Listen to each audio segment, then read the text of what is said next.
रामचंद्र बाबू जिंदाबाद, जीतनराम मांझी जिंदाबाद, प्रेम कुमार जिंदाबाद, एनडीए गठबंधन जिंदाबाद, जेपी नड्डा जिंदाबाद, संजय जायसवाल जी जिंदाबाद, रामचंद्र बाबू जिंदाबाद, जीतनराम मांझी जिंदाबाद, जेपी नड्डा जिंदाबाद, एनडीए गठबंधन जिंदाबाद, एनडीए गठबंधन जिंदाबाद। सभी साथियों से आग्रह होगी, भारतीय जनता पार्टी के ओजस्वी राष्ट्रीय अध्यक्ष हम लोगों के बीच मंचासीन हो चुके हैं। कर्तव्य ध्वनि के साथ इनका गया जिला की पावन धरती पर स्वागत है। हम लोगों के बीच मंचासीन हो चुके हैं बिहार प्रदेश भारतीय जनता पार्टी के प्रदेश के अध्यक्ष माननीय संजय जायसवाल जी, उनका भी कर्तव्य ध्वनि से आप स्वागत हम लोग करते हैं। आइए अध्यक्ष, हम लोगों के बीच में भारतीय जनता पार्टी के राष्ट्रीय अध्यक्ष, लोकप्रिय नेता आदरणीय जयप्रकाश नड्डा जी पहुंच चुके हैं। हम तमाम बैठे अपने साथी मित्रों से आग्रह करना चाहूंगा कि अपने नेताओं को ताली बजा करके जोरदार स्वागत करें। अपने नेताओं को हम लोगों के बीच में हम लोगों के बिहार प्रदेश के लोकप्रिय अध्यक्ष आदरणीय डॉक्टर संजय जायसवाल जी यहाँ पर मौजूद हैं। मैं चाहूंगा अपने नेता को सम्मान में ताली बजा करके जोरदार स्वागत करें। हम लोगों के बीच में जदयू के नेता, लोकप्रिय नेता आदरणीय आरसीपी बाबू मौजूद हैं। मैं चाहूंगा अपने नेता को जोरदार तरीके से स्वागत करें। हम लोगों के बीच में राष्ट्रीय अध्यक्ष हम पार्टी के और पूर्व मुख्यमंत्री आदरणीय जीतनराम मांझी जी मौजूद हैं। अपने तमाम नेताओं को स्वागत करें। हम लोगों के बीच में जहां कार्यक्रम हो रहा है और हम लोगों के लोकप्रिय नेता गया विधायक आदरणीय प्रेम कुमार जी यहाँ पर मौजूद हैं। अपने तमाम नेताओं से मैं चाहूंगा अपने हम लोगों के बीच में हम लोगों के अभिभावक और हम लोगों के नेता आदरणीय कृष्ण कुमार सिंह कुमार बाबू मौजूद हैं। मैं चाहूंगा कि अपने नेता को जोरदार तरीके से स्वागत करें एवं बैठे तमाम मंचासीन एनडीए के प्रत्याशी को एक बार जोरदार तरीके से स्वागत करते हुए यह कार्यक्रम को प्रारंभ करने का अनुमति दें।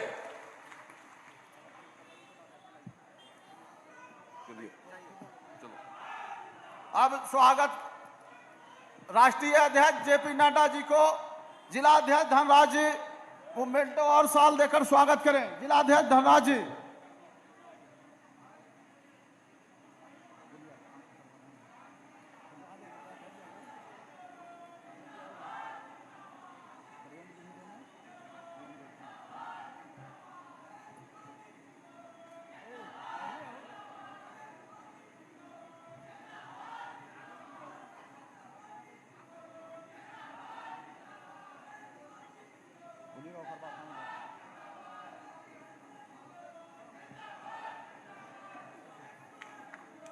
प्रदेश अध्यक्ष को भी ना, वही अध्यक्ष है ना। हाँ ठीक है, दे दिया।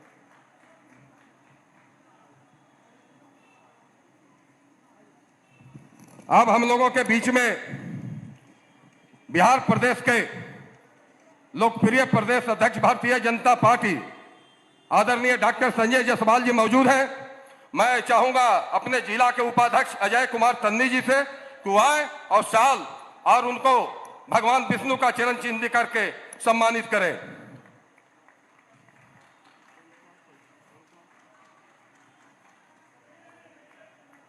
हम लोगों के बीच में जदयू के नेता आदरणीय आरसीपी बाबू मौजूद हैं। मैं चाहूंगा विनोद सिंह जी से क्यों आए और अंग वस्त्र देकर अपने नेता को सम्मानित करें।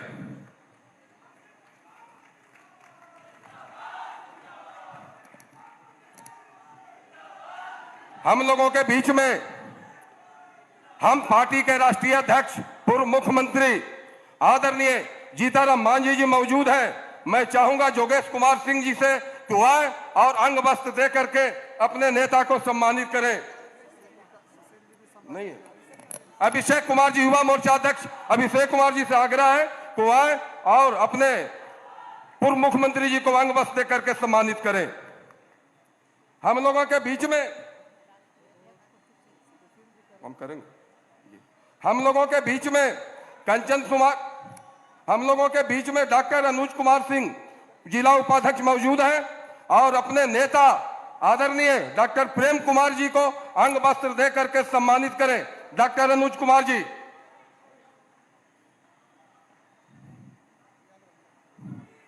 हम लोगों के बीच में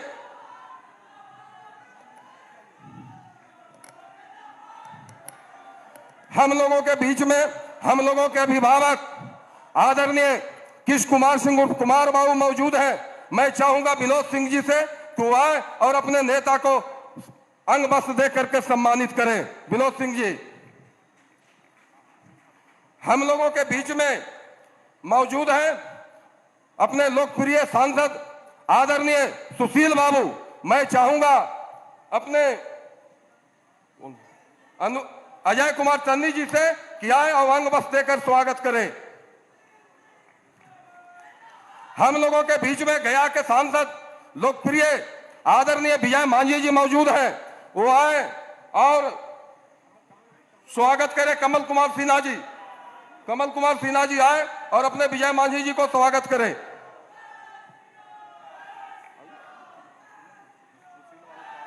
आप करेंगे भाई। हम लोगों के बीच में शेरघाटी के प्रत्याशी और विधायक आदरणीय विनोद यादव जी मौजूद हैं। मैं चाहूंगा वेंकटेश शर्मा जी से जो हमारे जिला के मंत्री हैं वो आए और उनको अंग वस्त्र देकर स्वागत करें। चल गए हो रहा है।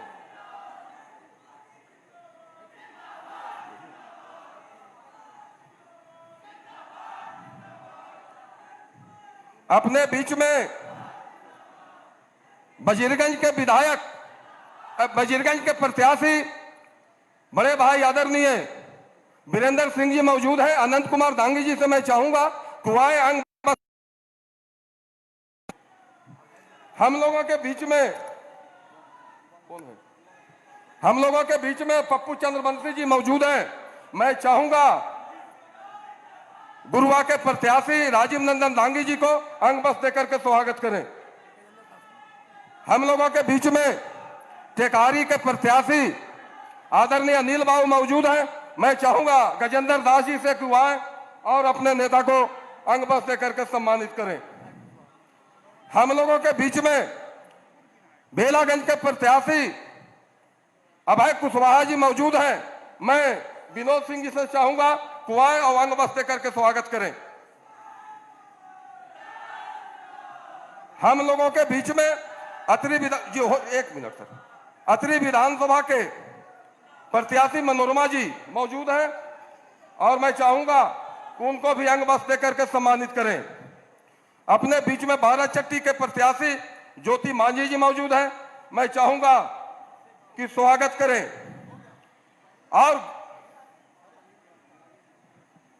और अपने बीच में गया के पूर्व सांसद और अभी बोध गया के प्रत्याशी आदरणीय हरि मांझी जी मौजूद हैं। मैं विनोद जी से चाहूंगा कि आए और अंग वस्त्र देकर स्वागत करें। मित्रों, साथियों, ज्यादा समय नहीं लेते हुए हम लोगों के बीच में औरंगाबाद के लोकप्रिय सांसद जी से आग्रह है कि आए और अपने नेता को अंग वस्त्र देकर के सम्मानित करें। आदरणीय सुशील बाबू।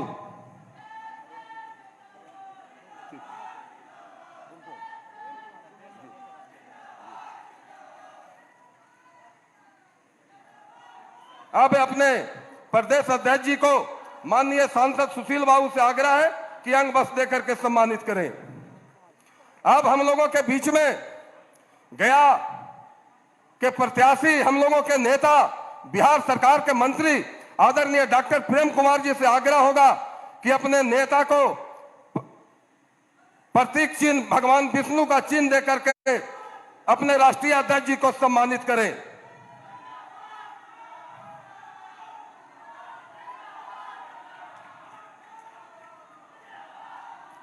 अपने बीच में प्रदेश अध्यक्ष आदरणीय डॉक्टर संजय जायसवाल जी हैं। मैं डॉक्टर प्रेम कुमार जी से चाहूंगा कि प्रतीक चिन्ह देकर के अपने नेता को सम्मानित करें।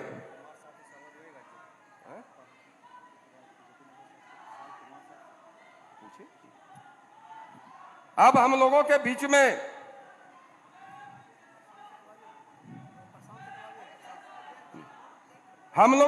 में समय का अभाव देखते हुए मैं गया के प्रत्याशी, हम लोगों के लोकप्रिय नेता डॉक्टर प्रेम कुमार जी से आग्रह करता हूं कि वह और इस कार्यक्रम को संबोधित करें, सभा को संबोधित करें। डॉक्टर प्रेम कुमार जी।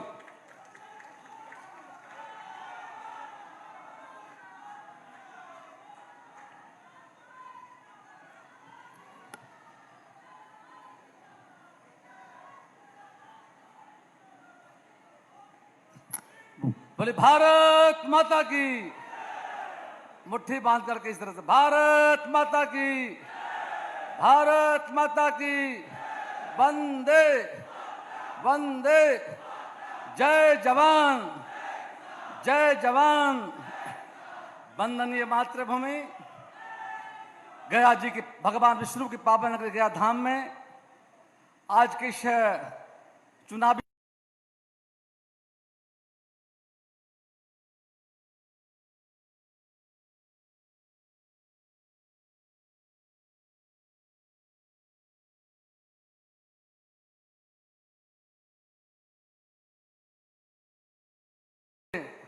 श्री जीतनराम मांझी जी, जो हम पार्टी के राष्ट्रीय अध्यक्ष हैं, इस मौके पर भारतीय जनता पार्टी के लोकप्रिय नेता माननीय सांसद प्रदेश के अध्यक्ष माननीय डॉक्टर संजय जायसवाल जी, इस मौके पर मंच पर विराजमान हमारे जनता दल यू के राष्ट्रीय महासचिव श्री RCP प्रसाद जी, इस मौके पर हमारे माननीय सांसद श्री विजय मांझी जी, माननीय सांसद श्री हमारे सुशील कुमार सिंह जी, इस मौके पर टिकारी के हमारे प्रत्याशी श्री अनिल कुमार जी, बोधगया के प्रत्याशी भाई खड़ी मांझी जी और श्री अभय कुशवाहा जी जो बेला का प्रत्याशी हैं जाकर के, इसी तरह से हमारे मंच पर विराजमान मनोरमा देवी जी जो अतरी से प्रत्याशी जाकर के हैं, हमारे भाई वीरेंद्र सिंह जी जो बजरीगंज के प्रत्याशी जाकर के हैं, बारह चट्टी से हमारी ज्योति मांझी जी और हमारे आज के इस कार्यक्रम में सम्मिलित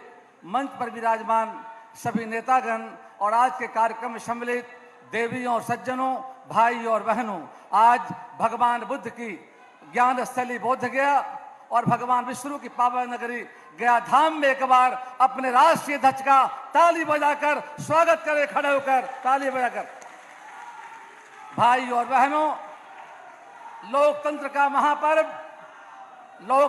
महापर्व शुरू हो गया है। इस महापर्व का पहला शुरुआत आज लोकनायक जयप्रकाश नारायण जी की जयंती है। लोकनायक जयप्रकाश जी की जयंती के अवसर पर एक कार्यक्रम का आयोजन किया गया है और मुझे खुशी है कि आज इस मौके पर मगध की पावन धरती गया जी में माननीय अध्यक्ष जी का आगमन हुआ जाकर के है। हम सब 74 आंदोलन लोकनायक जयप्रकाश नारायण जी की अगुवाई में हम लोगों ने 74 के आंदोलन को शुरुआत की थी। उस समय अखिल भारतीय विद्यार्थी परिषद के सदस्य होने के नाते मुझे भी आंदोलन में भाग लेने का मौका मिला था। भाई और बहनों, हम कहना चाहते हैं 74 का आंदोलन देखा था आप कई साथियों ने, मंच पर विराजमान कई हमारे नेता हैं और आज सभागार में ऐसे साथी खड़े हैं जिन्होंने 74 के आंदोलन में लोकनायक जयप्रकाश नारायण जी की अगुवाई में इस बिहार में और देश परिवर्तन करने का काम किया था। आज लोकतंत्र का महापर्व विधानसभा का चुनाव 2020 का आगाज हो चुका है। ये प्रथम चरण, द्वितीय चरण, 3 चरणों में चुनाव होने जा रहा है और आप देखा है कि हमारे माननीय प्रधानमंत्री नरेंद्र भाई मोदी जी के द्वारा इस गया की पवित्र धरती पर हृदय योजना के तहत जिस तरह गया के सरोवर, बैतरणी सरोवर हो, हमारा अक्षयवट धाम हो, सीता कुंड हो, सबकी तस्वीर बदल गई है। मैं आप सबों की ओर से देश के प्रधानमंत्री जी को बधाई देना चाहते हैं, शुभकामना देना चाहते हैं। कि आपने गया को हेरिटेज साइट से शामिल करने का काम किया करके है। इस बात की खुशी है कि अनुग्रह नारायण मगध मेडिकल कॉलेज 100 करोड़ के निर्माण हो रहा है। ये माननीय प्रधानमंत्री जी ने विशेष पैकेज के तहत अनुग्रह नारायण मगध मेडिकल कॉलेज में, ताकि मगध के लोगों को इलाज कराने के लिए, अब पटना में भगवान करे कोई बीमार न हो, लेकिन ऐसी परिस्थिति बनती है तो सारी व्यवस्था यहाँ पर की जाएगी। उसी तरह से हम पेट्रोलियम मंत्रालय के द्वारा गया वासियों के लिए गैस का पाइपलाइन, पानी और बिजली की तरह घर घर पहुंचाने की व्यवस्था हमारी सरकार ने की है। 2021 तक हर घरों में अब लाइन नहीं लगाना पड़ेगा गैस के लिए, अब घर घर में गैस पहुंचेगा पानी और बिजली की तरह। हम बिहार के माननीय मुख्यमंत्री जी को बधाई देना चाहते हैं। गंगा जल, गया में पानी का संकट हुआ करता था और इस पानी के संकट को निजात कराने के लिए बिहार सरकार के द्वारा गंगा जल उद्वय योजना शुरू की गई है और इसके लिए बिहार के मुख्यमंत्री नीतीश कुमार जी को हम गया वासियों को ओर से बधाई देते हैं, शुभकामना देते जा करके हैं। 2021 तक घर घर में गंगा जल पहुंचेगा तो भाई और बहनों, और यह जो तीर्थस्थल गया है, दुनिया के कोने कोने से हिंदू धर्मावलंबी के लोग यहाँ पर आते हैं। विष्णुपद क्षेत्र में देखते थे, देवघाट में पानी का संकट हुआ करता था। फल्गु में रबर डैम 266 करोड़ के लागत से बनने जा रहा है। इसके लिए भी बिहार के माननीय मुख्यमंत्री जी को गया की जनता को ओर से बधाई देते हैं, शुभकामना देते जा करके हैं। इस तरह हमारी सरकार, केंद्र की सरकार, बिहार की सरकार ने गया क्षेत्र में बिजली के क्षेत्र में हो, सड़कों का जाल बिछा है, पुल का जाल बिछा है और इस तरह पूरे बिहार बदल रहा जा करके है। हमारी केंद्र की सरकार, राज्य की सरकार की सोच है, माननीय प्रधानमंत्री जी का मंत्र है सबका साथ, सबका विकास, सबका विश्वास के रास्ते पर, और माननीय मुख्यमंत्री जी की सोच है न्याय के साथ विकास के रास्ते पर। आज पूरा बिहार, केंद्र और बिहार में हमारी सरकार है, डबल इंजन की सरकार है। और देखा आपने हमारी सरकार में माननीय प्रधानमंत्री जी ने बिहार में विकास की गंगा बहाने का काम किया है। माननीय मुख्यमंत्री नीतीश कुमार जी के द्वारा लगातार बिहार विकास के काम किए जा रहे हैं और विकास के आधार पर हम जनता से फिर एक बार आशीर्वाद लेने जाएंगे जाकर। जनता का आशीर्वाद जरूर मिलेगा।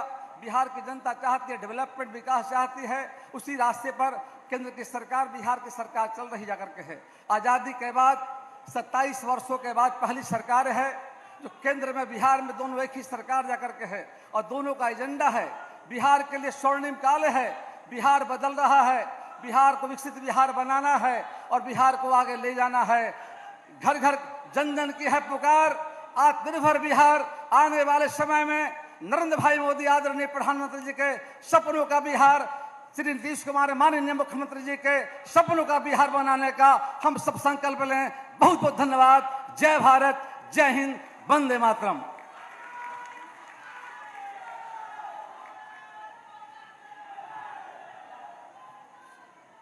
अब हम लोगों के बीच में हम पार्टी के राष्ट्रीय अध्यक्ष, पूर्व मुख्यमंत्री और इमामगंज विधानसभा के प्रत्याशी आदरणीय जीताराम मांझी जी से आग्रह करता हूं कि वो आए और इस सभा को संबोधित करें। आदरणीय जीताराम मांझी जी।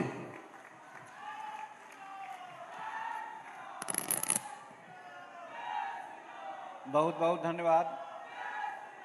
और आज इस चुनावी सभा का अध्यक्षता कर रहे हैं हमारे धनराज बाबू, और मंच पर जिनके लिए हम लोग सब यहाँ पर आए हैं उपस्थित हैं भाई जेपी नड्डा साहब जो राष्ट्रीय अध्यक्ष हैं भाजपा के, और प्रांतीय अध्यक्ष भाई जायसवाल साहब, और हमारे जनता दल यूनाइटेड के प्रधान महासचिव रामचंद्र बाबू, और यहाँ पर उपस्थित माननीय सांसद द्वय सुशील बाबू, विजय कुमार मांझी जी, और सभी एनडीए के प्रत्याशीगण।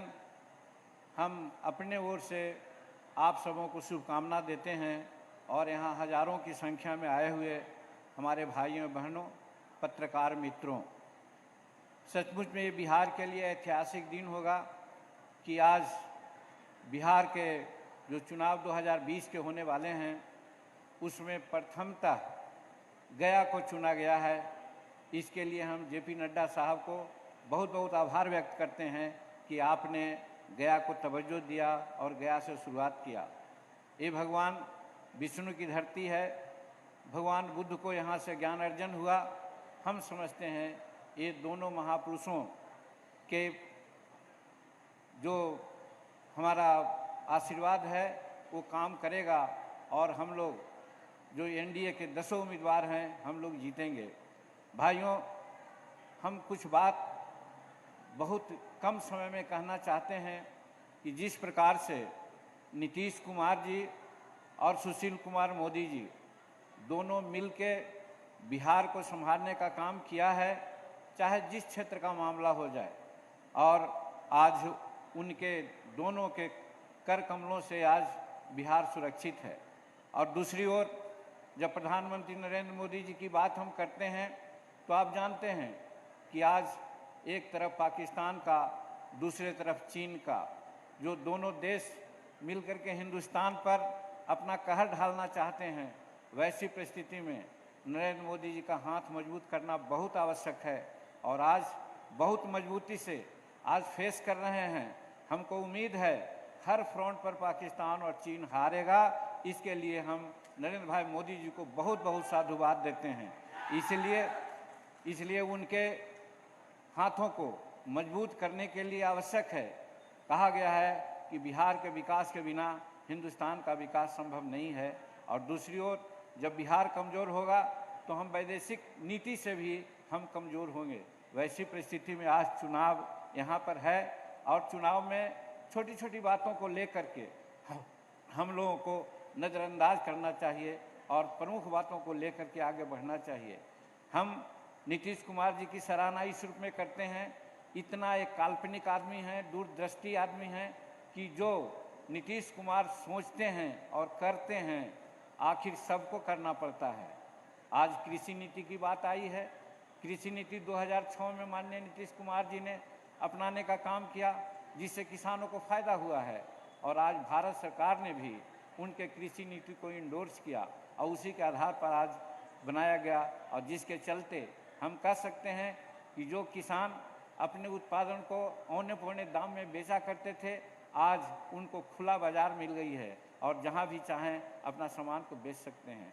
उसी प्रकार से आज जो बिहार में जिसकी चर्चा अन्य जगहों में होती है, चाहे नल जल का मामला हो या जल जीवन हरियाली का मामला हो, ये दोनों ऐसे काम है जिसको सचमुच में पूर्ण रूप में अगर संपादन हो जाता है तो फिर बिहार को कुछ कहने लायक स्थिति नहीं रहेगी।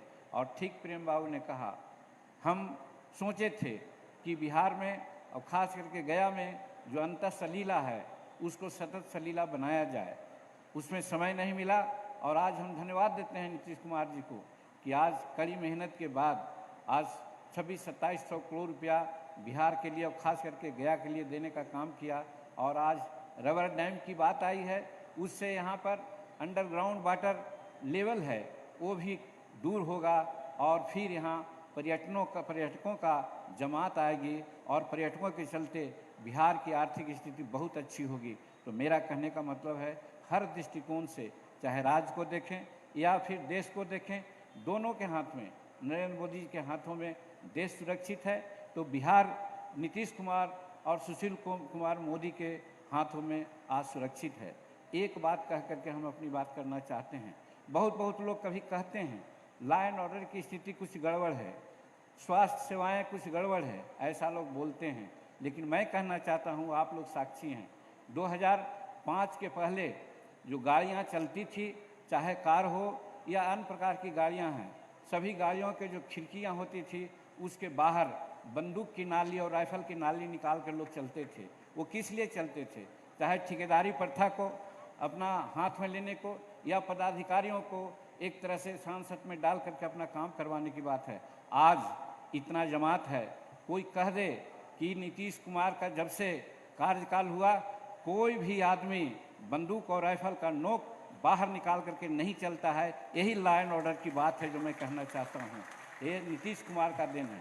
और विकास की बात तो कहना ही नहीं है, हर क्षेत्रों में विकास हुआ है। स्वास्थ्य के बारे में हमने चर्चा की। बहुत लोग कहते हैं कि अस्पतालों में सुविधाएं कम हैं।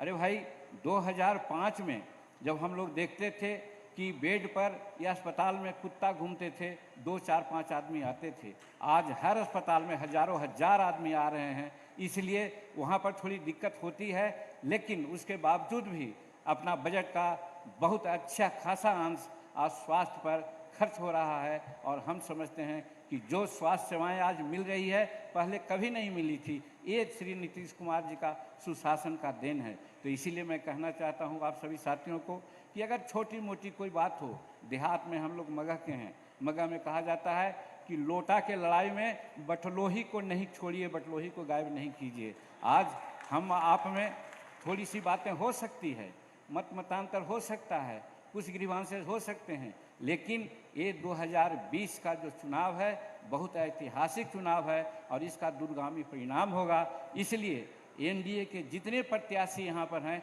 सबको जिता करके आप भेजिए और नीतीश कुमार जी, सुशील कुमार मोदी जी को हाथ मजबूत कीजिए। और जब बिहार मजबूत होगा तो नरेंद्र भाई मोदी जी भी बहुत मजबूत होंगे।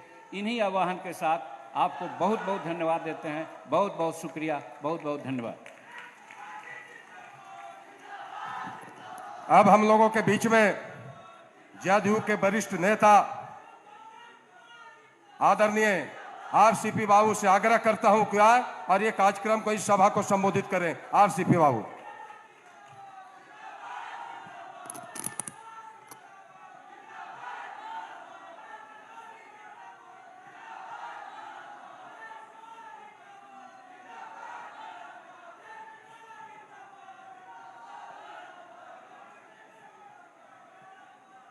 इस कार्यक्रम के सम्मानित संचालक महोदय और इस जनसभा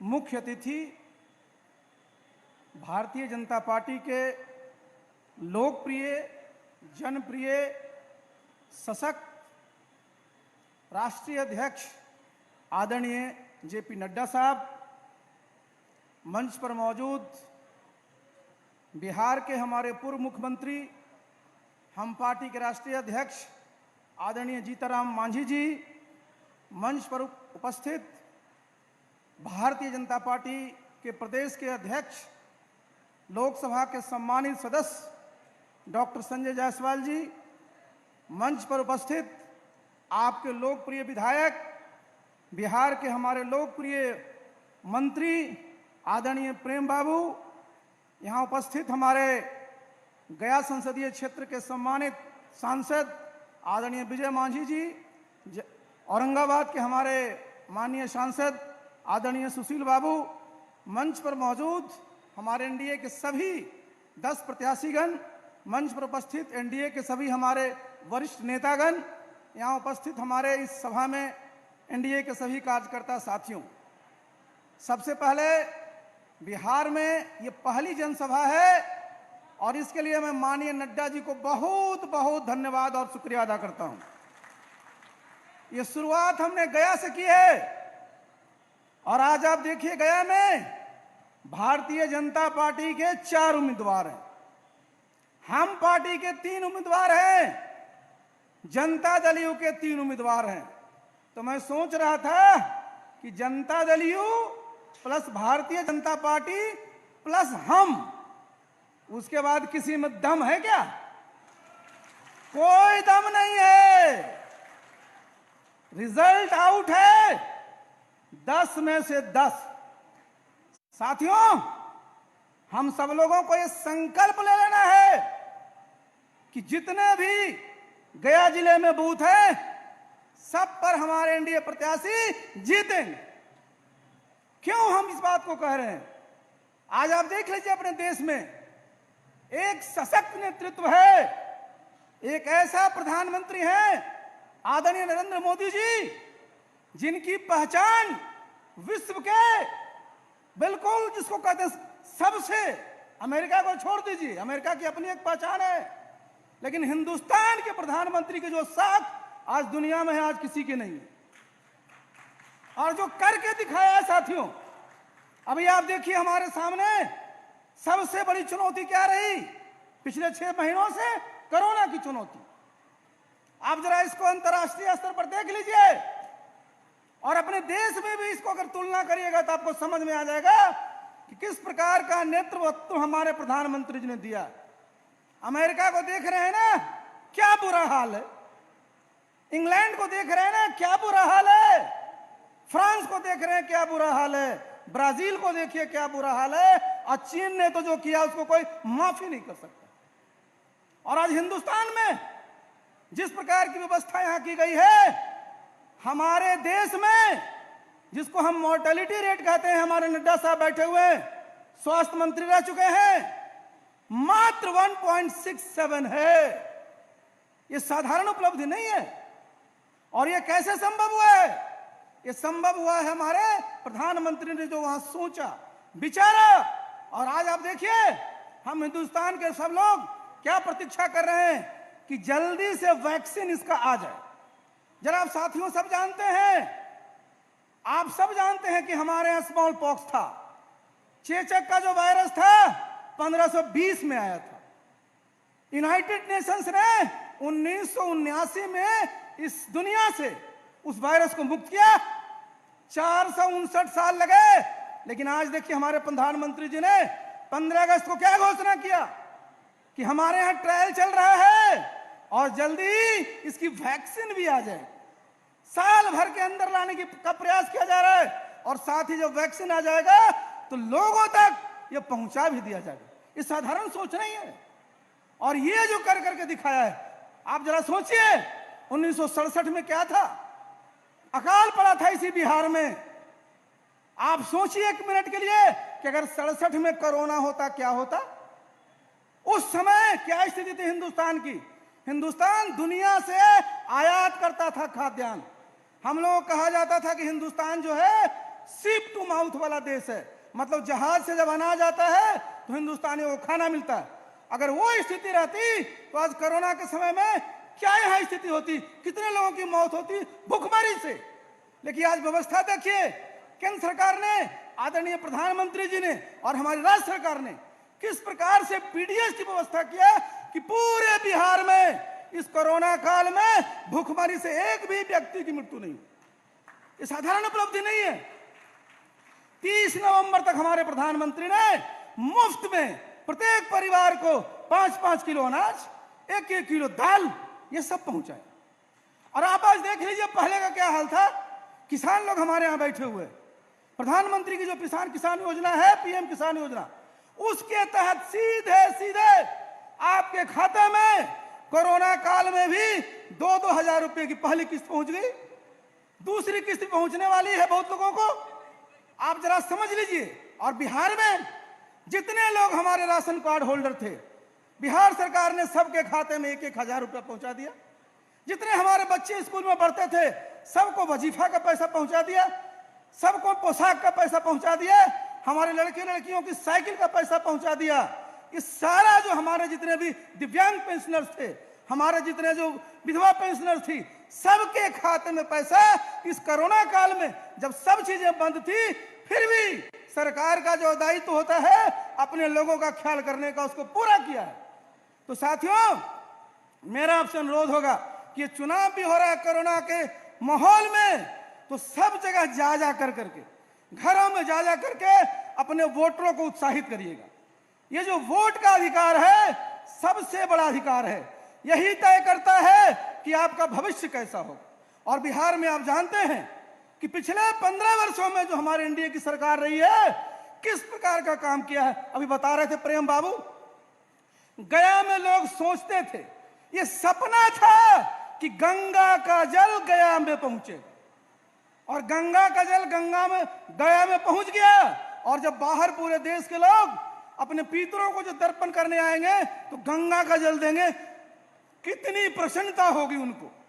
ये सब काम हमारी सरकार ने किया है, चाहे वो कानून का राज हो, सामाजिक सद्भाव का राज हो। पहले क्या था, 168 नरसंहार होते थे, किस प्रकार की स्थिति थी, कानून व्यवस्था कोई स्थिति नहीं थी, और गया को ज्ञान की धरती।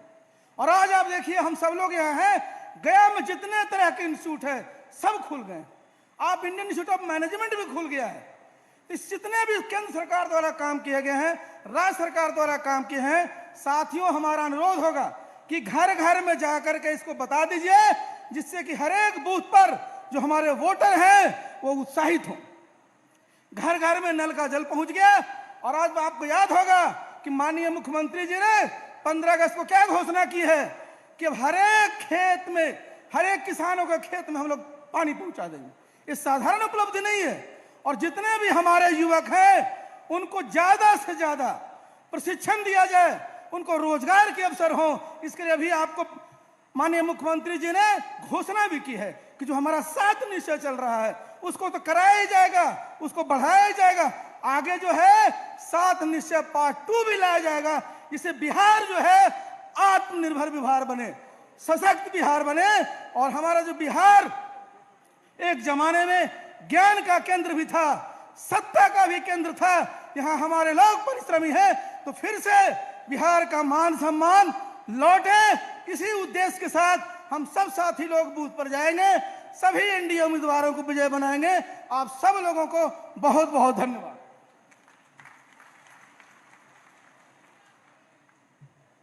अब हम लोगों के बीच में भारतीय जनता पार्टी बिहार प्रदेश के लोकप्रिय अध्यक्ष, हम लोगों के नेता आदरणीय डॉक्टर संजय जायसवाल जी से आग्रह करता हूं कि वो आए और हम लोगों को इस सभा को संबोधित करें। डॉक्टर संजय जायसवाल जी।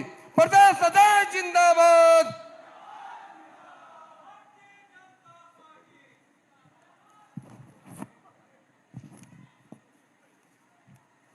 आज के इस बिहार के नहीं बल्कि कोरोना काल के बाद पहली जनसभा के माननीय मुख्य अतिथि एनडीए गठबंधन के तरफ से भारतीय जनता पार्टी के राष्ट्रीय अध्यक्ष श्री जेपी नड्डा जी का मैं इस गया और ज्ञान की धरती पर हार्दिक स्वागत और अभिनंदन करता हूं।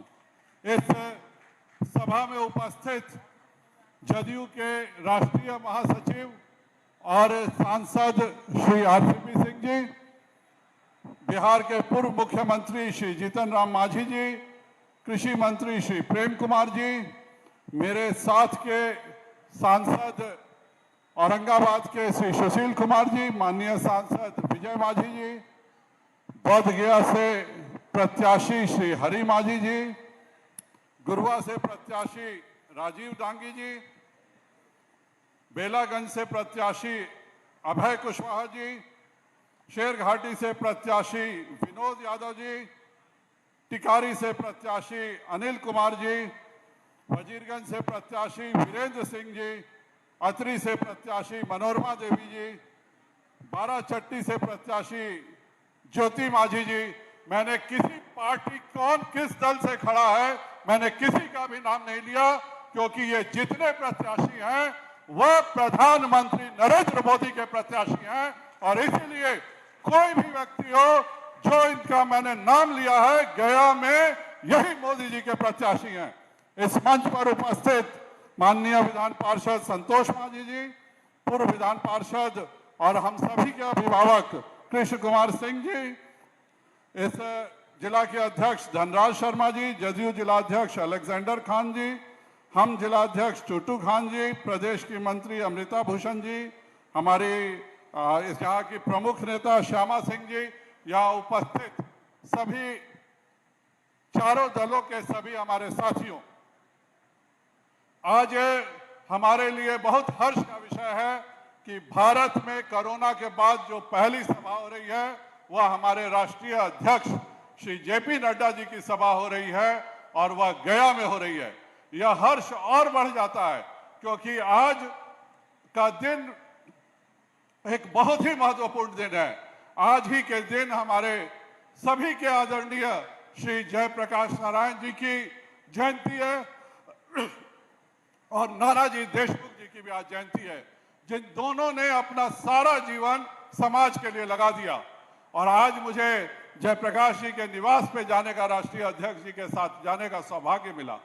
मैं यह देख रहा था कि वहां पे एक हमारे मित्र अनिल शर्मा जी, उन्होंने एक तस्वीर दी जहां पे जेपी के निवास पर हमारे राष्ट्रीय अध्यक्ष जेपी नड्डा जी अखिल भारतीय विद्यार्थी परिषद के कार्यकर्ता के तौर पर संबोधित कर रहे थे। यह हमारा सौभाग्य है कि विद्यार्थी परिषद का वह कार्यकर्ता आज मंच पर राष्ट्रीय अध्यक्ष के रूप में सुशोभित है और यह केवल और केवल भारतीय जनता पार्टी में हो सकता है।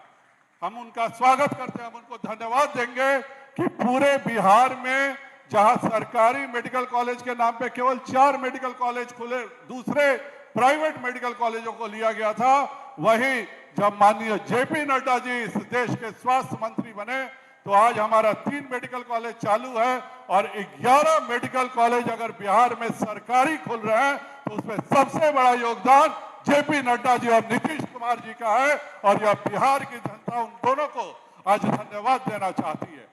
मैं इस बात को जानता हूं, मैं खुद चूंकि उसका सदस्य रहा हूं कि जब गया में बात आई तो उन्होंने कहा कि नहीं, गया में मेडिकल कॉलेज बहुत पुराना है, वहां पे अलग से मुझको पैसा दे करके और एक ज्यादा उच्च संस्थान खोलना है और यही कारण है कि गया में अपग्रेडेशन के लिए 200 करोड़ रुपए जिसका जिक्र माननीय प्रेम कुमार जी कर रहे थे वह देना संभव हो सका।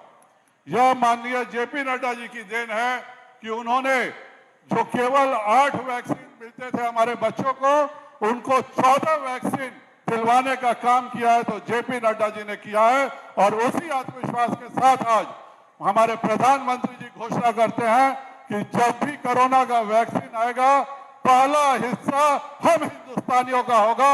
इसमें उस समय की सोच का बहुत बड़ा योगदान है, उसके लिए भी मैं आज माननीय राष्ट्रीय अध्यक्ष जी को धन्यवाद देता हूं। आज बात हमारे मित्र आरसीपी जी गंगा जल की कर रहे थे, प्रेम कुमार जी गंगा जल की कर रहे थे, लेकिन 15 साल पहले का बिहार याद कीजिए। उस समय एक सिनेमा गंगा जल बना था, जिस ढंग से बिहार चलता था वह बिहार फिर नहीं बने, यह देखना आप सबों की जिम्मेवारी है। मैं medical college, Patna medical college का छात्र था, हम लोगों में बहुत उत्साह रहता था कि भाई कौन मेडिकल कॉलेज में टॉप किया है, तो हम लोग को होता था कि मगध यूनिवर्सिटी का कौन छात्र है जो मेडिकल कॉलेज में टॉप किया है, तो पता चलता था कि यहाँ पे टॉपर पढ़ाई से नहीं बनता है, बल्कि यहाँ के एक विधायक जी हैं, वो जिसको चाहते हैं वही लड़का टॉप करता है। तो क्या आप, फिर मैं युवाओं से पूछना चाहूंगा कि आप उसी हालत में वापस होना चाहते हो कि नहीं, यह फैसला करना आप सबों का काम है। माननीय राष्ट्रीय अध्यक्ष जी को 4 बजे निकलना भी है, इसलिए मैं ज्यादा समय नहीं लेना चाहूंगा, पर मैं अपने माननीय सांसद श्री सुशील कुमार सिंह जी से, माननीय सांसद श्री विजय माझी जी से, माननीय उम्मीदवार डॉक्टर अनिल कुमार सिंह जी से, माननीय उम्मीदवार श्री वीरेंद्र सिंह जी से, माननीय उम्मीदवार विनोद यादव जी से और माननीय उम्मीदवार हरि माझी जी से बहुत बहुत माफी और क्षमा मांगता हूं प्रदेश अध्यक्ष के नाते कि वो इस मंच से संबोधित नहीं कर पाए, क्योंकि एक समय की सीमा है और 4 बजे हमारे राष्ट्रीय अध्यक्ष जी को गया से प्रस्थान भी करना है। इसलिए मैं अपने दोनों सांसद द्वय और चारों उम्मीदवारों से क्षमा मांगता हूं कि मैं उनको आज बोलने का समय नहीं मिला, लेकिन मुझको गया की जनता पे पूरा विश्वास है कि गया की जनता इस गठबंधन को 10 में से 10 सीट देगी। जो प्रधानमंत्री जी के साथ है वह यहाँ पीछे मौजूद है। अगर वोट करना है तो कमल का निशान, तीर का निशान, कढ़ाई का निशान और नाव का निशान, यही 4 निशान प्रधानमंत्री मोदी जी के साथ है और मोदी जी का आदेश है कि बिहार का अगला मुख्यमंत्री नीतीश कुमार होगा। जो व्यक्ति नीतीश कुमार जी के साथ नहीं है वह मोदी जी के साथ हरगिज नहीं हो सकता है। किसी तरह के किसी विवाद में नहीं पड़ना है और सभी मिलकर के एनडीए गठबंधन को विजयी बनाना है। आप सबका बहुत बहुत धन्यवाद। भारत माता की, भारत माता की, बहुत बहुत धन्यवाद।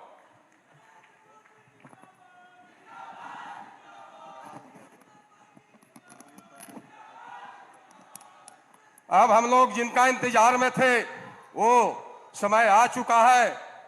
मंगलदायिनी मोक्ष भूमि ज्ञान स्थली गया जी के पावन धरती पर अपने लोकप्रिय नेता और भारतीय जनता पार्टी के राष्ट्रीय अध्यक्ष आदरणीय जेपी नड्डा जी हम लोग के बीच में मौजूद हैं। मैं पुनः अपने लोगों को अपने नेता के लिए स्वागत करते हुए आग्रह करना चाहता हूं कि ताली बजा करके जोरदार स्वागत करें और अपने नेता को आमंत्रण करता हूं। जेपी नड्डा जिंदाबाद, जेपी नड्डा जिंदाबाद, जेपी नड्डा जिंदाबाद। आज के इस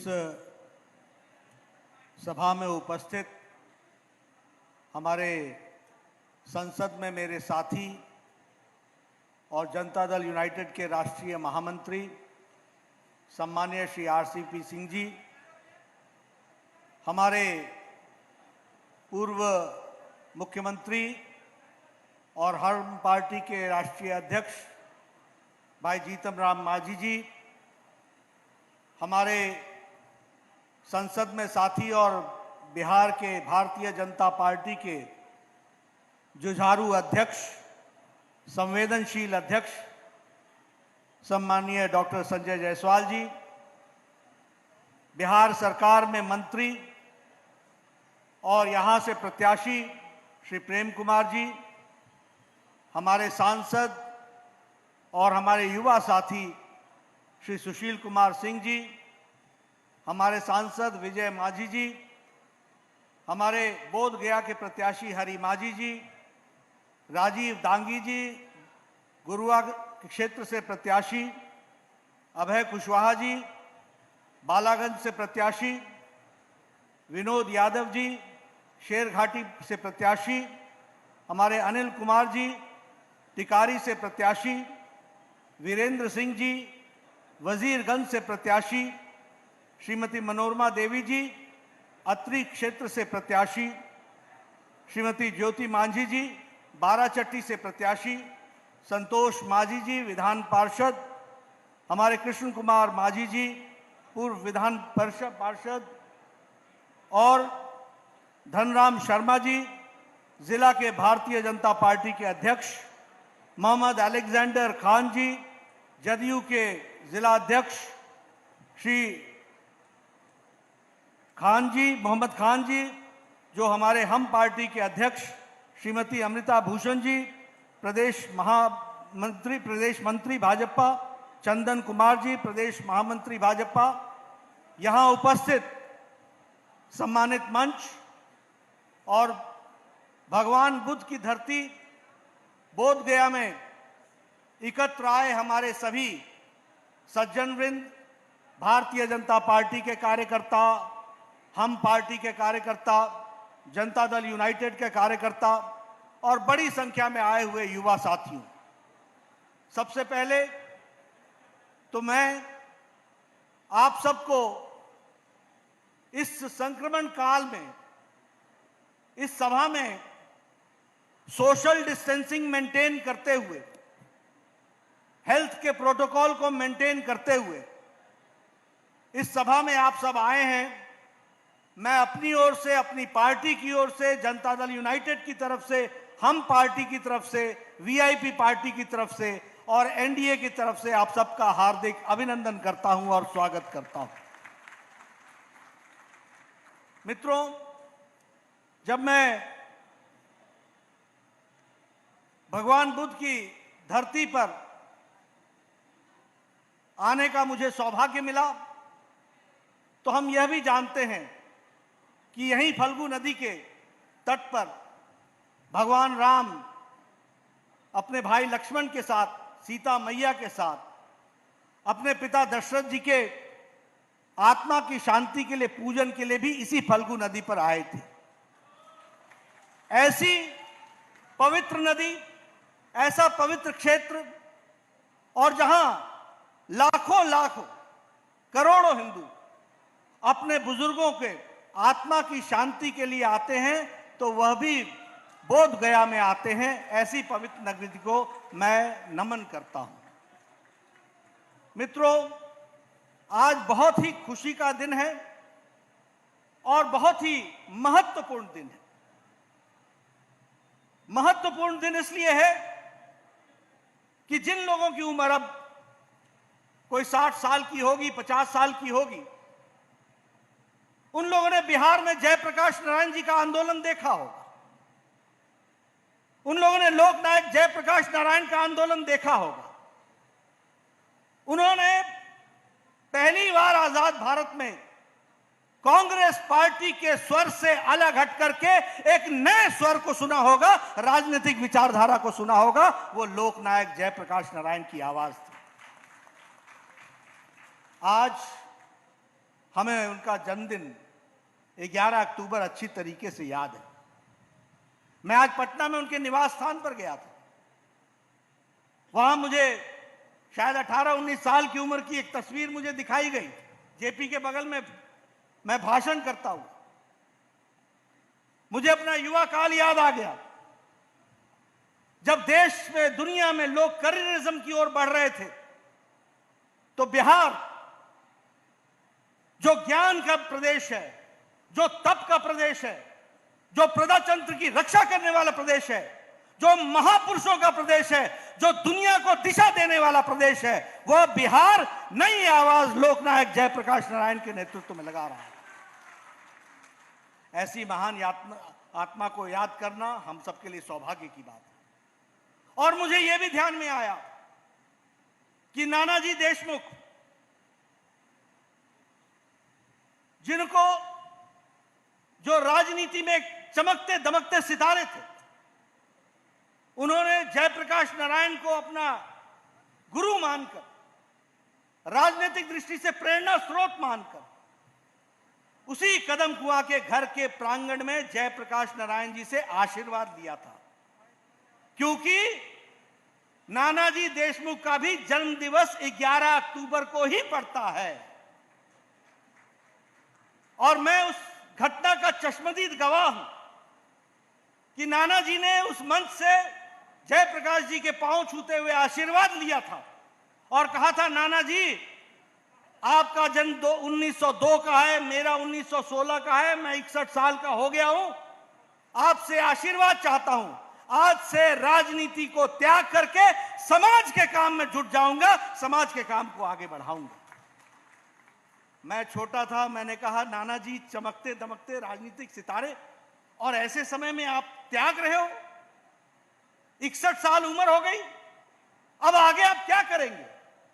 मुझ जैसा भी छोटा अज्ञानी को मालूम नहीं था कि नानाजी देशमुख के कर कमलों द्वारा अभी उससे ज्यादा और ज्यादा दूरगामी प्रभाव करने वाला ग्रामोत्थान का आंदोलन उनके हाथों से होना था, और अगले 30 साल उन्होंने उसी काम के लिए दे दिए। ये प्रेरणा हमको बिहार से मिलती है, ये प्रेरणा हमको इस स्थान से मिलती है, यहां के नेताओं से मिलती है।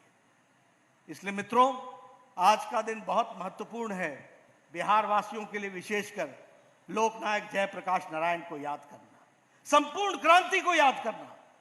यह दीगर बात है, यह अलग बात है कि जो नेता जयप्रकाश नारायण के आशीर्वाद से राजनेता बने, मुख्यमंत्री बने, एक बार नहीं 3-3 बार मुख्यमंत्री बने, और जिस जयप्रकाश नारायण ने कांग्रेस पार्टी को किनारे करके जनता पार्टी बनाई थी, उस जयप्रकाश नारायण के शिष्य होने के बावजूद भी आज के परिस्थिति में कांग्रेस को गले लगा करके चल रहे हैं, उनके कहे कराए सारी चीजों का के साथ, जिसको कहते हैं कि कॉम्प्रोमाइज कर रहे हैं, ऐसे आज की परिस्थिति आकर के खड़ी हुई।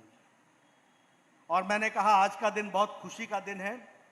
वो खुशी का दिन इसलिए है कि आज नरेंद्र मोदी जी ने भारत के किसानों को, भारत के लोगों को, भारत की जनता को रेवेन्यू के मामले में, जिसे हम अपना जमीन से जुड़ा हुआ विषय बताते हैं, उसमें भी आदरणीय प्रधानमंत्री जी ने आज हमको आजाद कर दिया है। आप पूछेंगे कि मैं क्या बोल रहा हूं। आज प्रधानमंत्री जी ने स्वामित्व पत्र, यानी 6,32,000 गांव में जिन जिन लोगों की जहां जहां जमीन और मकान है, उसके स्वामित्व का डिजिटल कार्ड मिलेगा, और वही कार्ड उसकी जमीन का प्रमाण बन जाएगा। इस तरीके से मोदी जी ने भारत के किसानों को आजाद कर दिया है। अब आपको पटवारी के चक्कर नहीं लगाने पड़ेंगे, अब आपको जमीन का इंतकाल करने के लिए दौड़ना नहीं पड़ेगा, अब आपको जरेब लगा करके नपवाने के लिए किसी पटवारी का चक्कर नहीं लगाना पड़ेगा। अब सारे का सारा काम ड्रोन से और सैटेलाइट से और नीचे रेखा खींच करके और उधर वेरीफाई करने के बाद हर की जमीन, हर का मकान कितने फीट का है, इसका स्वामित्व कार्ड बनेगा और 6,32,000 गांव में एक एक व्यक्ति का स्वामित्व रिकॉर्ड बनेगा और वो मिलेगा। ये आज के दिन शुरू हुआ है, इसके लिए मैं आपको बधाई देना चाहता हूं। मित्रों, हम नए मोदी जी के दौर में एक नए दौर से गुजर रहे हैं। एक नया जमाना आ गया। कभी आपने कल्पना की थी, कभी आपने सोचा था कि आने वाले 2 साल के अंदर, 3 साल के अंदर मेरे पॉकेट में एक डिजिटल कार्ड होगा, जिस कार्ड को हम कहीं भी दिखाएंगे तो वो मेरे मोबाइल पर ट्रांसलेट होकर के आ जाएगा कि मेरे पास कितने बीघा जमीन है और कितने कट्ठा जमीन है और कितने बिस्वा जमीन है, मेरा मकान कितनी वैल्यू का है, कितनी प्रॉपर्टी का है। यह स्वामित्व देने का काम आज नरेंद्र मोदी जी ने दिया है। इसके लिए आप सब की ओर से उनको मैं बधाई देता हूं, धन्यवाद देता हूं और आप लोगों को यह खुशखबरी सुनाकर बताना चाहता हूं कि देश मोदी जी के नेतृत्व में किस तरीके से नई कल्पनाओं के साथ आगे बढ़ रहा है। मित्रों, हम सोशल डिस्टेंसिंग के साथ, फिजिकल डिस्टेंसिंग के साथ आज इस रैली में आए हैं। काम कठिन है, लेकिन मित्रों मुझे युवाओं से बहुत उम्मीद है और बिहार के युवाओं से तो विशेष करके उम्मीद है। आपके पास क्या नहीं है? नौजवान, पढ़ा लिखा नौजवान है, नजदीक में इंटरनेशनल बॉर्डर्स हैं, बंगाल का बंदरगाह है, पड़ोस में आपके खनिज मिनरल्स हैं और आपकी धरती सोना उगलने वाली धरती है। आगे भविष्य है तो बिहार का है, इसको हमको समझना चाहिए। और इसलिए मैं आपसे निवेदन करना चाहता हूं कि जब भविष्य बिहार का है तो बिहार के युवाओं को भी सही दृष्टि लेकर, सही दिशा लेकर अपने आप को आगे बढ़ाना चाहिए। मित्रों, मोदी जी ने और नीतीश कुमार जी ने बिहार की और भारत की राजनीति की संस्कृति बदल डाली। आज से पहले चुनाव होता था तो क्या होता था? मुझे अपने बचपन में याद है, जब भी चुनाव होता था, इस कॉन्स्टिट्यूएंसी में इतनी जाति के ये इतने लोग हैं, इसमें इतने जाति के लोग हैं, इसमें इतने जाति के लोग हैं। जाति के आधार पर, मजहब के आधार पर, वोट बैंक की राजनीति पर राजनीति करती थी कांग्रेस पार्टी। लेकिन मोदी जी ने चुनाव की और देश की और राजनीति की संस्कृति बदल डाली। ये प्रधानमंत्री मोदी हैं जिन्होंने कहा कि हम चुनाव में जाएंगे तो जनता के सामने अपने रिपोर्ट कार्ड के साथ जाएंगे, अपने द्वारा किया गया कार्य को बताते हुए जाएंगे। इस बात को उन्होंने कहा और आज मैं आपके पास आया हूं। मुझे याद है 2015 में आदरणीय प्रधानमंत्री जी ने 1,25,000 का पैकेज दिया था, 25,000 करोड़ का पैकेज दिया था कि नहीं दिया था? घोषणा की थी कि नहीं की थी? पीछे से आवाज आए, घोषणा की थी कि नहीं की थी? उस समय हमारे विरोधी बोलते थे ये 1,25,000 करोड़ का पैकेज कैसे होगा। आज मैं आपको बताने आया हूं कि पिछले 5 साल में किसानों के वेलफेयर के लिए 3,094 करोड़ रुपए खर्च हुए। आज मैं आपको बताने आया हूं कि शिक्षा में 10,000 करोड़ रुपए खर्च हुए। आज मैं आपको बताने आया हूं कि स्किल डेवलपमेंट में 1,550 करोड़ रुपए खर्च हुए। आज मैं आपको बताने आया हूं कि स्वास्थ्य विभाग में, जिसके बारे में संजय जायसवाल बोल रहे थे, मित्रों आपके यहां 60 साल में, 70 साल में 4 मेडिकल कॉलेज खुले थे और 4 में भी एक ही मेडिकल, पटना कॉलेज का मेडिकल कॉलेज था जो सरकारी था। बाद में 3 मेडिकल कॉलेज टेक ओवर किए थे, 3 मेडिकल कॉलेज। आज बिहार में मोदी जी के राज में 2014 के बाद 2020 तक 14 मेडिकल कॉलेज बिहार को मिले हैं, 14 मेडिकल कॉलेज मिले और 11 पर काम चल रहा है। 7 सुपर स्पेशलिटी ब्लॉक दिया है, 7 सुपर स्पेशलिटी ब्लॉक। आप जो प्रेम कुमार जी बात कर रहे थे कि आपके अस्पताल में नया सुपर स्पेशलिटी बन रहा है, 250 करोड़ 300 करोड़ खर्च हो रहा है, ये सब कब हो रहा है? ये तब हो रहा है जब मोदी जी ने 600 करोड़ के अलावा ऐसे 10,000 करोड़ स्वास्थ्य विभाग के लिए दिया, इसको भी हमको समझना चाहिए, इसको हमको ध्यान में रखना चाहिए। बिजली के लिए 16,000 करोड़ रुपए, सड़क के लिए 13,000 करोड़ रुपए, एयरपोर्ट्स के लिए 2,700 करोड़ रुपए, डिजिटल बिहार के लिए 500 करोड़ रुपए, पेट्रोलियम गैस के लिए 21,000 करोड़ रुपए। मित्रों, ये आपको मैं 1,25,000 करोड़ का रिकॉर्ड का जवाब देने आया। और इतना ही नहीं, 40,000 करोड़ रुपए अलग से इंफ्रास्ट्रक्चर पर मोदी जी ने पिछले 5 साल में खर्च किया है, ये हम आपको बताने आए हैं। दरभंगा का all India institute of medical sciences 1,200 crore रुपए का। हमारी रेलवे लाइनें, अगर मैं रेलवे लाइन की बात करूं, सुपौल में कोसी का मेगा ब्रिज बन रहा है 516 करोड़ रुपए से। सीतामढ़ी में इलेक्ट्रिफिकेशन हो रहा है मुजफ्फरपुर तक 65 करोड़ से। कटिहार में इलेक्ट्रिफिकेशन हो रहा है 505 करोड़ से। समस्तीपुर में इलेक्ट्रिफिकेशन हो रहा है खगड़िया तक के लिए 95 करोड़ से। इलेक्ट्रिफिकेशन हो रहा है समस्तीपुर में दरभंगा जयनगर के लिए 135 करोड़ रुपए से। बेगूसराय में बरौनी इलेक्ट्रिकल लोको शेड बन रहा है 130 करोड़ रुपए का। ये 40,000 करोड़ रुपए अलग से हैं।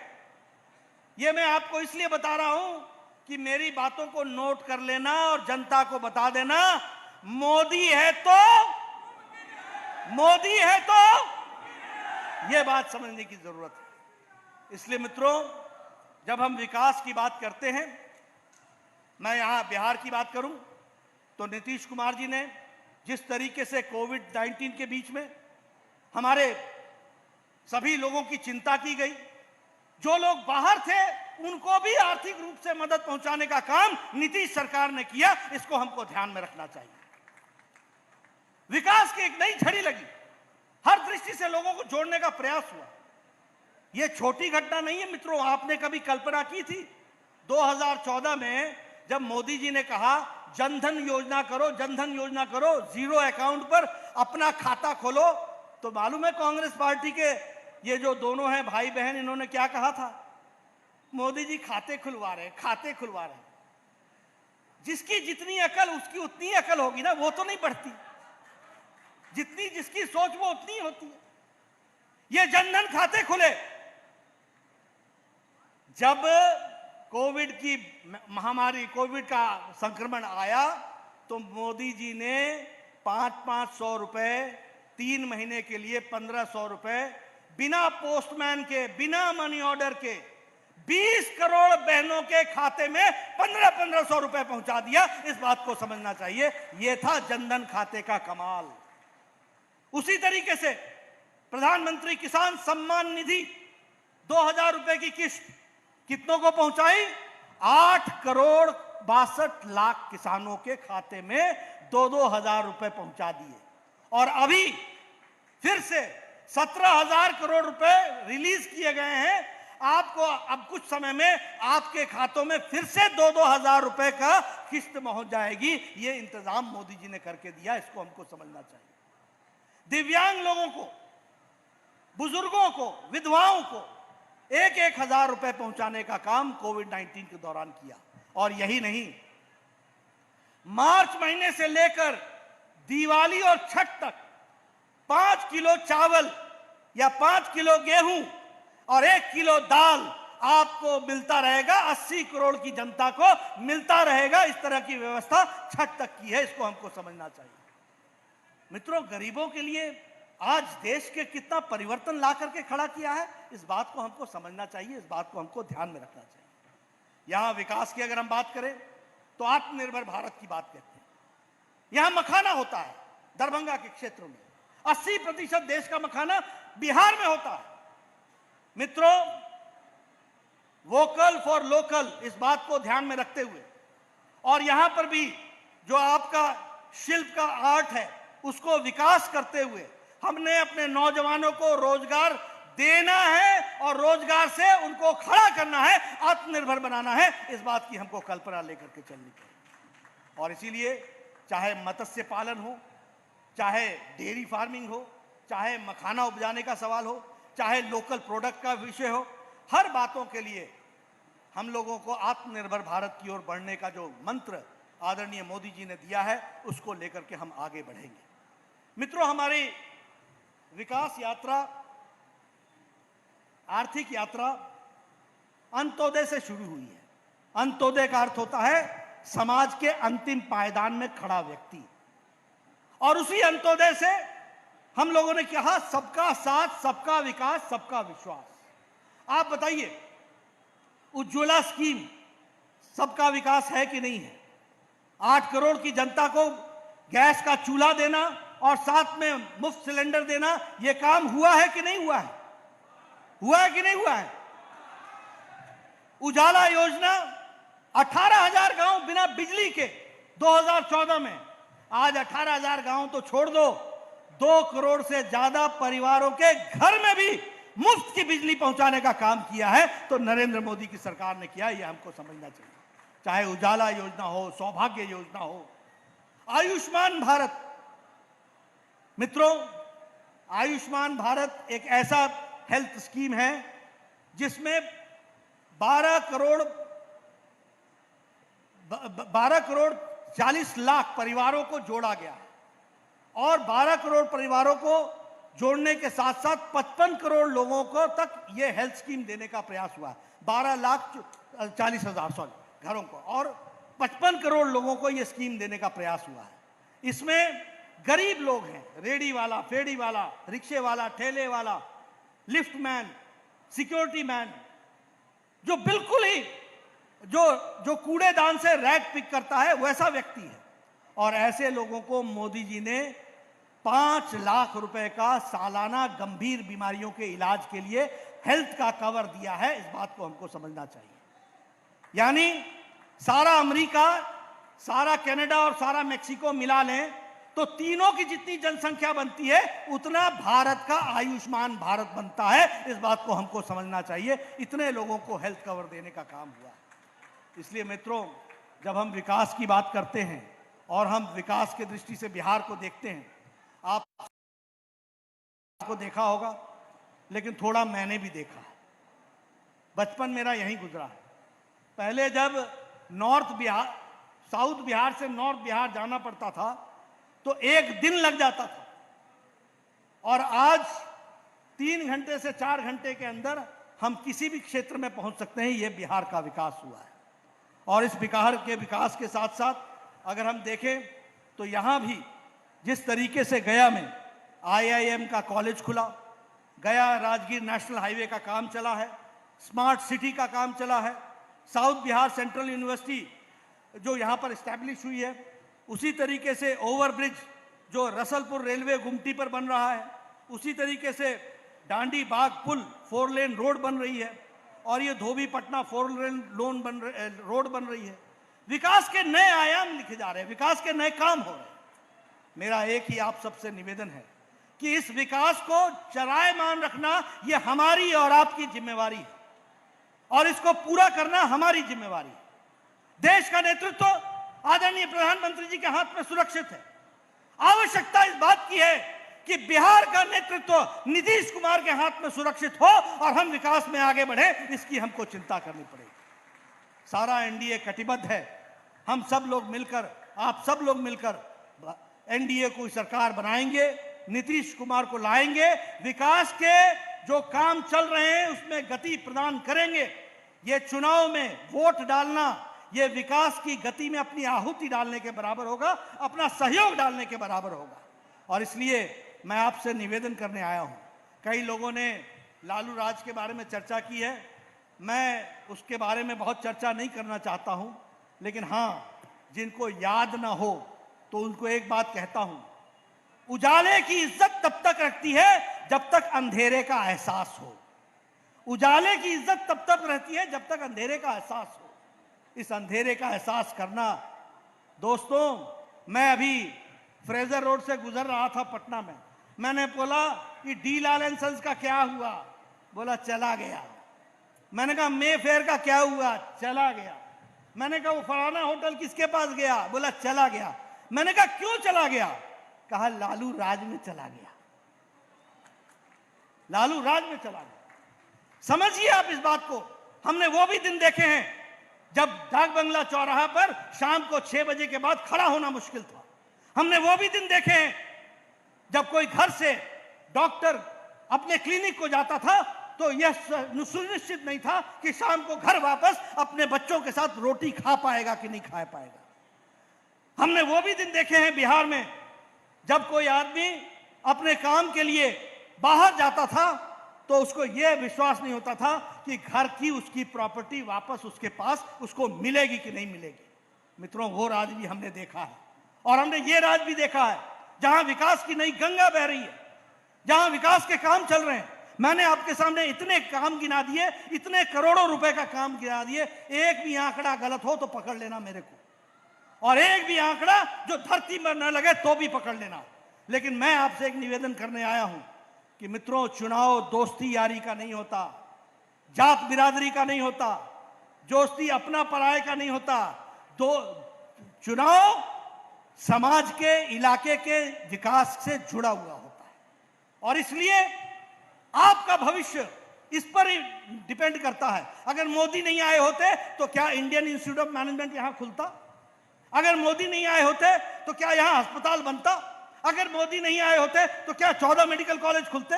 अगर मोदी नहीं आए होते तो ये गैस पाइपलाइन बिछती? अगर मोदी नहीं आए होते तो ये इतने 4 लेन मिलते? मित्रों, मोदी है तो मुमकिन है, और नीतीश है तो प्रदेश आगे बढ़ेगा, इसको याद करना। इसलिए मैं आपसे फिर से आपका विश्वास मांगने आया हूं, आपका सहयोग मांगने आया हूं, और मुझे बिहार के लोगों पर बड़ा गर्व है। मैं आपसे कई बार मंचों से बोल देता हूं, इच्छा होती भी है, नहीं भी होती है। आरसीपी जी और हम लोग जब यूनिवर्सिटी में पढ़ा करते थे तो उस समय आरसीपी, मैं ठीक बोलूंगा तो आपने हामी रखनी, पटना साइंस कॉलेज कम से कम 12 से 13 आईएएस ऑफिसर हर बैच में पैदा करता था, कम से कम। पटना कॉलेज खुद 14 थे, आरसीपी के बैच में 14 थे, 14, और पटना कॉलेज 10-12 प्रोड्यूस करता था। आईपीएस, आज दिल्ली जाओ, हेल्थ सेक्रेटरी कौन है? बिहार का है। पहला हेल्थ सेक्रेटरी कौन था? बिहार का था। आज डिफेंस सेक्रेटरी कौन है? बिहार का है। आज आईबी चीफ कौन है? बिहार का है। आज सीआईएसएफ का हेड कौन है? बिहार का है। आज बॉर्डर सिक्योरिटी फोर्स का डीजी कौन है? बिहार का है। और हमको खुशी इस बात की होती है कि कोई मेरा सीनियर है, कोई मेरा जूनियर है तो बिहार का है, इस बात को समझना चाहिए। और मित्रों, दूसरी बात बता दूं, ये बिहार से कब निकले? ये निकले 77 में, ये निकले 78 में, ये निकले 80 में, ये निकले 75 में। कब निकले? जब एक तरफ जयप्रकाश नारायण का आंदोलन चरम सीमा पर था और राजनीतिक दृष्टि से भी बिहार दृष्टि दे रहा था सबको, दुनिया को, तो उस समय पढ़ने वाले लोग भी जो आज बिहार को देश में नेतृत्व दे रहे हैं, वह भी बिहार के थे, इस बात को समझना चाहिए। मुझे याद है, मैं बचपन में कॉलेज आया करता था तो पहले लॉ कॉलेज पढ़ता था, तो लॉ कॉलेज के नेता होते थे अरुण कुमार सिंह। फिर बिहार कॉलेज ऑफ इंजीनियरिंग आता था तो वहां मुझे नीतीश कुमार जी मिलते थे। उससे आगे बढ़ता था तो साइंस कॉलेज आता था, वहां सुशील मोदी मिलते थे, और उसके बाद आगे जाता था पटना कॉलेज तो रविशंकर प्रसाद मिलते थे। यह है बिहार का राजनीतिक गौरव, जिसको समझना चाहिए। यह है बिहार ने दिया हुआ। इसलिए मित्रों, अपनी मिट्टी को पहचानो, अपने मिट्टी को जानो, और इसको समझ करके आप में वो ताकत है कि आप देश को दिशा देते हैं। इसलिए मोदी जी के नेतृत्व में और नीतीश कुमार जी के नेतृत्व में बिहार के बढ़ने के काम को आप सब लोग अग्रसर करेंगे, ये मेरा विश्वास है। आपने धैर्यपूर्वक मेरी बात सुनी, इसके लिए पुनः आपको बहुत बहुत धन्यवाद।